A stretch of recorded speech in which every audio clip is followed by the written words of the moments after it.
कभी सोचा है कि दुनिया भर में अचानक कॉफ़ी की कीमतें क्यों बढ़ने लगती हैं? या अमेज़न के जंगलों की कटाई का असर वहाँ रहने वाले लोगों पर कैसे पड़ता है? देखिए, इन जैसे सवालों को समझने के लिए ना हमें कुछ ऐसे तरीकों की ज़रूरत है जो इस उलझी हुई सी दुनिया को थोड़ा सुलझा सकें। और यहीं पर भूगोल हमारी मदद करता है। यही यही वो बड़ा सवाल है जिसका जवाब भूगोलवेत्ता मतलब ज्योग्राफर्स हमेशा से ढूंढते आए हैं। और इस विशाल पहेली को सुलझाने के लिए उन्होंने दो बहुत ही जबरदस्त नजरिए विकसित किए हैं। यूं कह सकते हैं कि दुनिया को देखने के लिए दो अलग-अलग लेंस बनाए हैं।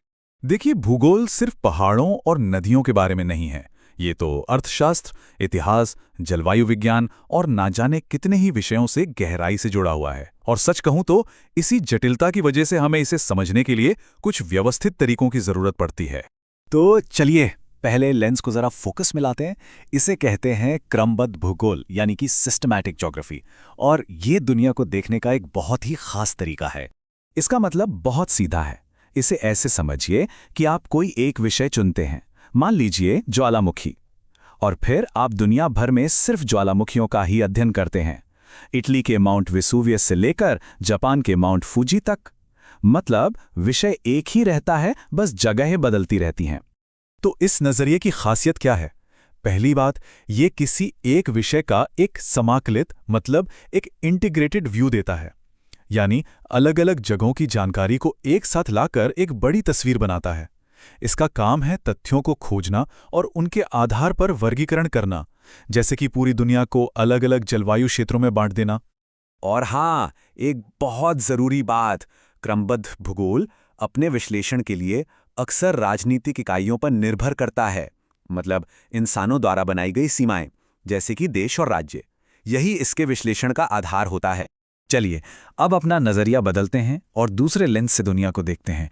ये है प्रादेशिक भूगोल या रीजनल ज्योग्राफी, जो पहले वाले से बिल्कुल अलग तरीके से काम करता है। यहां पर कहानी पूरी तरह से पलट जाती है। इसमें हम एक जगह चुनते हैं, जैसे अमेज़न बेसिन, और फिर वहां के हर एक भौगोलिक तत्व का अध्ययन करते हैं। वहां की नदियां, जंगल, वन्यजीव, लोग, अर्थव्यवस्था, सब कुछ एक साथ।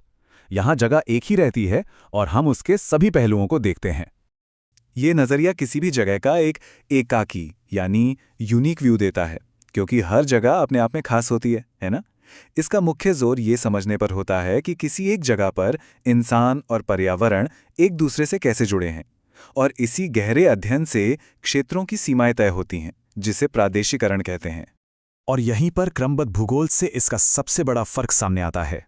उसके ठीक उलट, जो राजनीतिक सीमाओं का इस्तेमाल करता है, प्रादेशिक भूगोल प्राकृतिक इकाइयों पर आधारित होता है, जैसे कोई पूरी पर्वत श्रृंखला, एक नदी घाटी या फिर एक रेगिस्तान। ठीक है, तो हमने दोनों नजरियों को अलग अलग तो समझ लिया है। अब इन कॉन्सेप्ट्स को और पक्का करने के लिए आइए इनकी आमने सामने एक तुलना करते हैं। ये टेबल सब कुछ साफ कर देती है। फोकस की बात करें तो क्रमबद्ध भूगोल क्या पर ध्यान देता है, जैसे जलवायु क्या है, जबकि प्रादेशिक भूगोल कहां पर ध्यान देता है, जैसे अमेज़न बेसिन में क्या है।